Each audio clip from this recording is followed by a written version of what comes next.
რა მუსორია და მუსორია.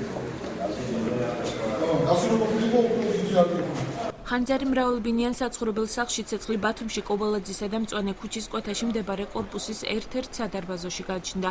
მიზეზი წინასწარი ინფორმაციით მოქალაქეთა დაუდევრობა გახდა.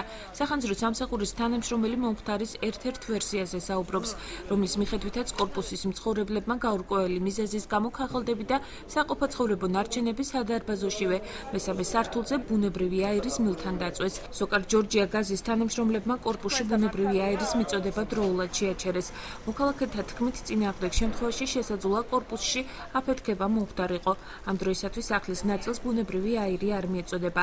შეზღუდვა ხვალ დილამდე გაგრძელდება. ჩვენთან შეტყობინა შემოვდა მესამე სართული ვოქსის შენობიდან მესამე სართულიდან გამოდის კვამლი. გამოვედით და დაგვხვდა გაზის მილთან იყო იგი იქ არსებული დაყრილი ნაგავი, რომელიც ეკიდებოდა ცეცხლი. დაუდევრობით იყო გაჩენილი.